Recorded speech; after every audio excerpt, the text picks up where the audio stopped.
Hi, my name's Teresa. You know that girl from high school, class president, head cheerleader, star of the school play? Well, that was not me. I have never stood out for much or felt like I really fit in anywhere, and as I got into college, it got even worse. I mean, I've had a few friends here and there, but no one who has really made me feel a part of something. I feel like the world is just passing me by, but I told myself this semester is going to be different. I wanted to put myself out there, find people who are like me, and feel like I was really making a difference. I had no way of knowing what I was going to stumble across, but as luck would have it, I think I might have just found my place.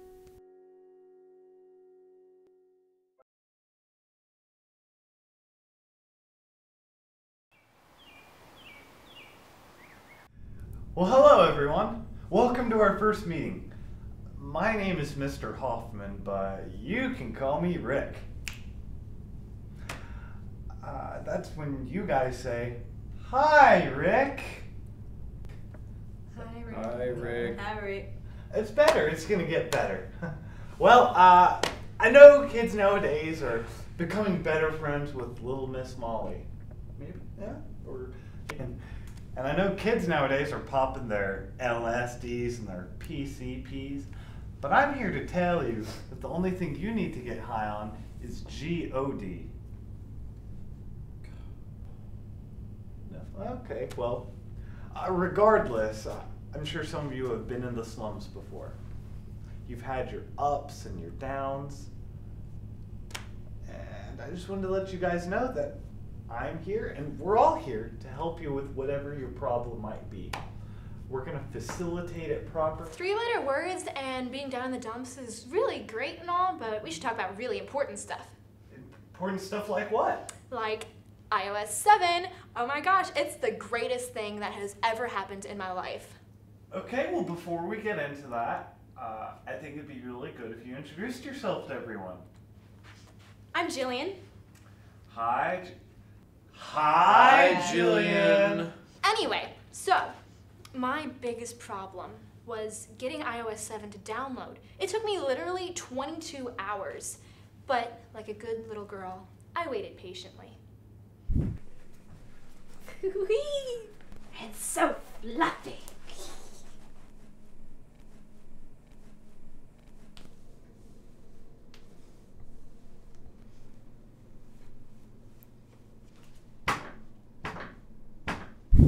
Well, 22 hours, wow, that's... So after 22 hours, I finally got it!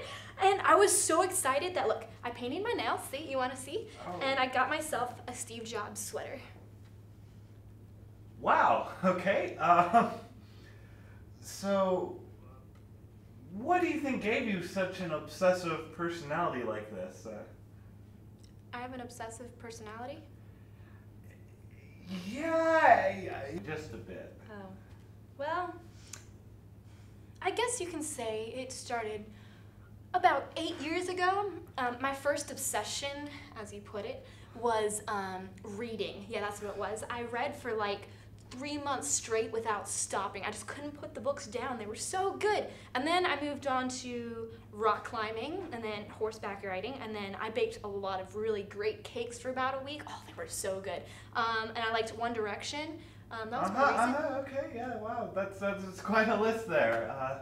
So all these things and your obsessions, how would you say this has contributed to your problem?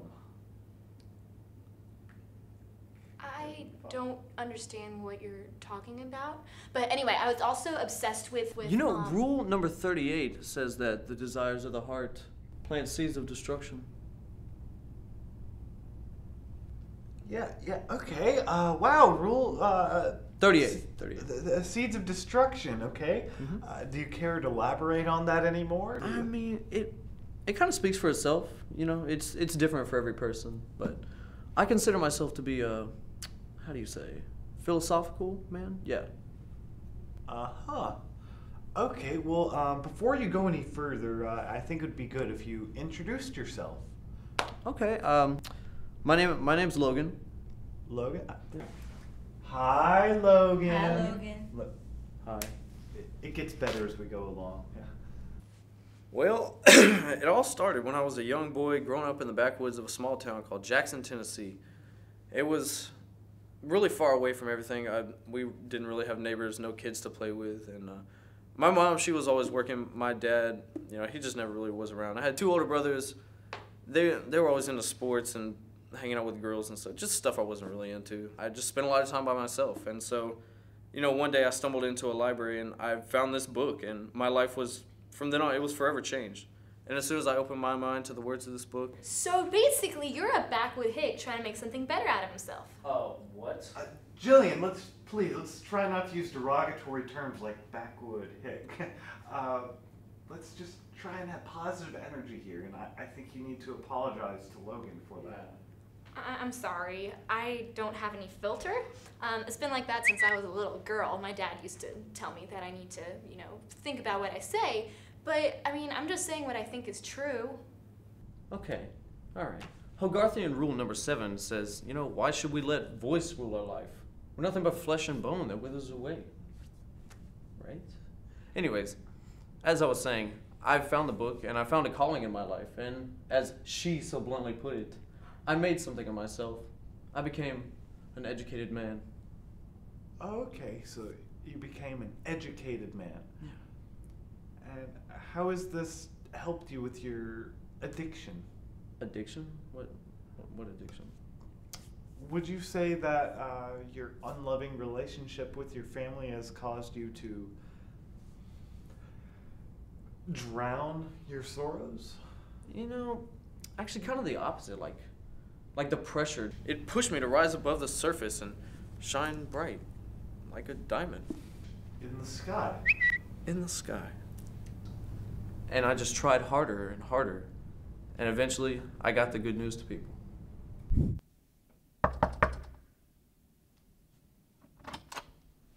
Hi, ma'am. Do you have a moment to talk about the great and mighty Hogarth Shepherd?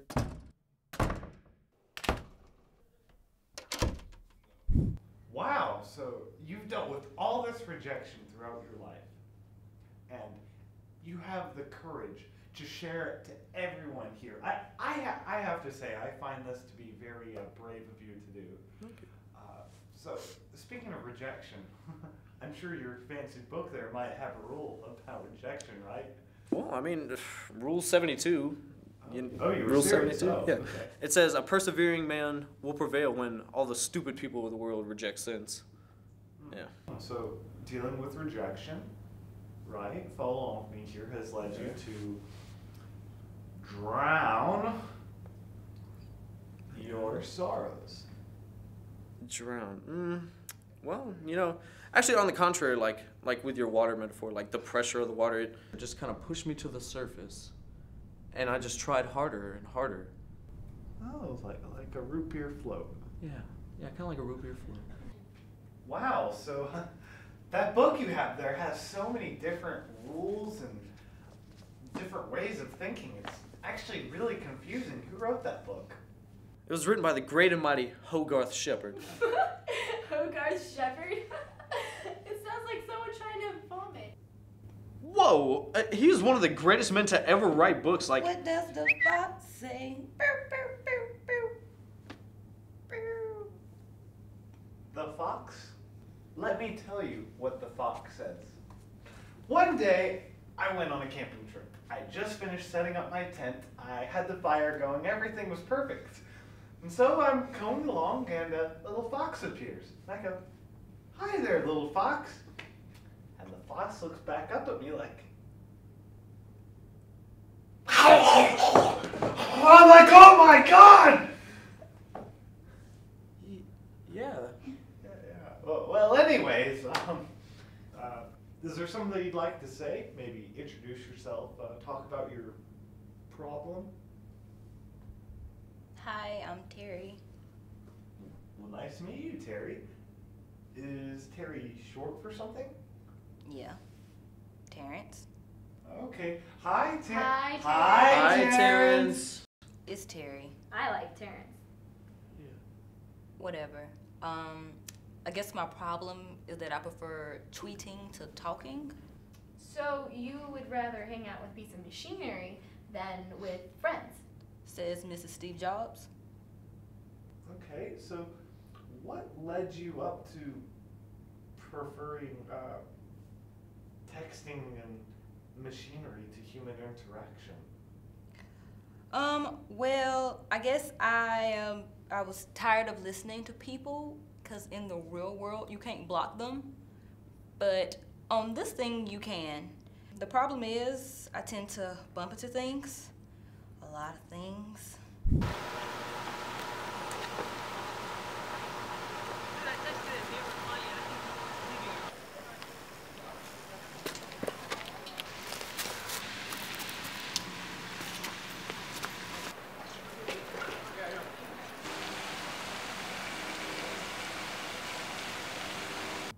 Have you not been kicked out of class yet? I've had years to master my craft. So all this tweeting and social networking, how has it affected your grades? It hasn't. What's your grade point average? 3.4. What? That's not fair. I spent so much time studying and going to office hours, and I even turn off the beautiful little iOS 7. And my GPA is a 2.8. Well, tell me, what was it that led you up to this point?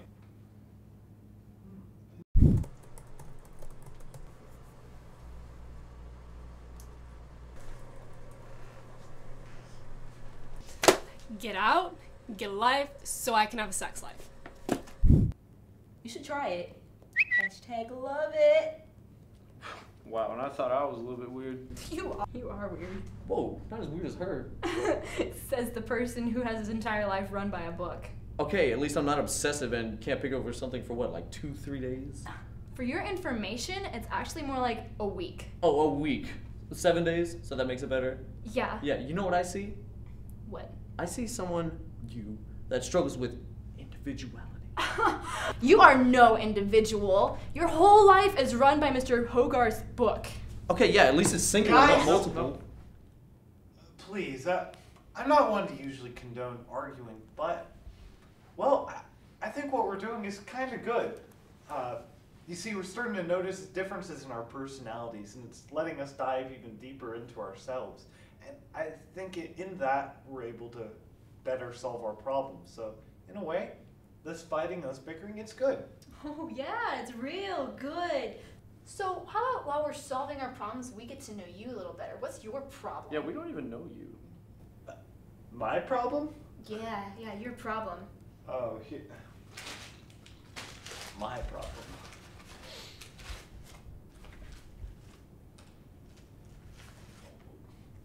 Ugh. God. Do you have a drinking problem?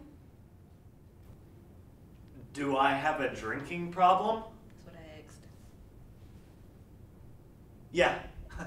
Well, I mean, at least I used to have a drinking problem. Yeah, no, Rule 16 says drink much for your body needs life. Wrong type of drinking, Logan. Well, like I said, I mean, I used to have a very bad drinking problem, but I was able to overcome it. How? How? Through AA, of course. You see, several years ago, my life was starting to spiral downward into a black hole of darkness. I had just graduated college, and, you know, like any college student, I was looking for a job, but I was unable to find work. And nearly all of my friends and family, it's like they had deserted me. I hadn't seen much of them anymore.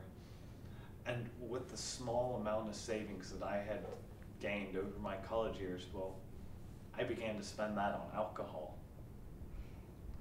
I had tons of alcohol, and I would open up a bottle and I would just drink and drink and drink and drink.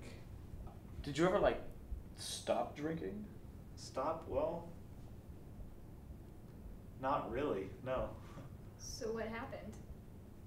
Well, one of my closest friends, his name was Eli, he began to notice my lifestyle change. He saw how badly it was destroying me, not to mention my health too.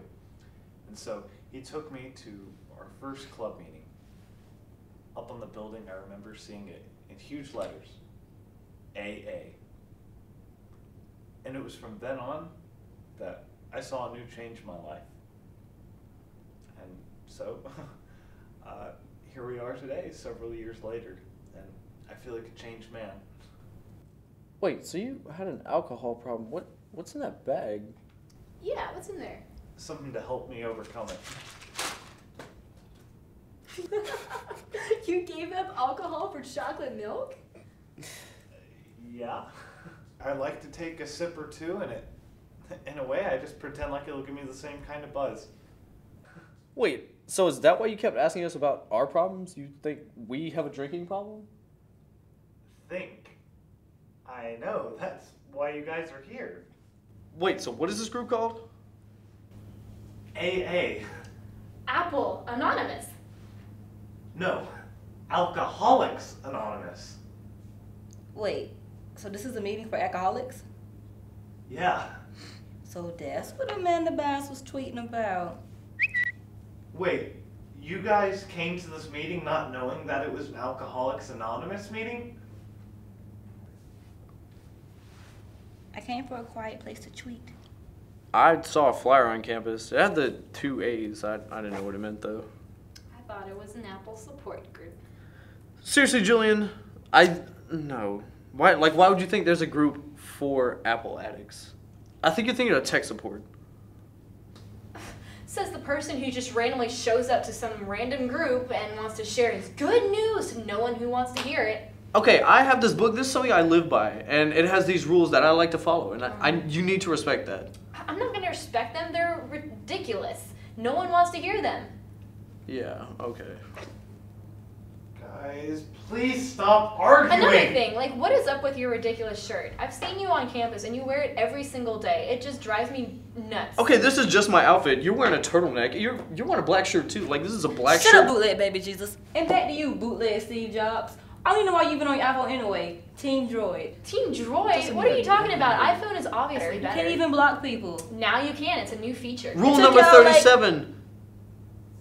Those who argue about nothing wilt away into nothing.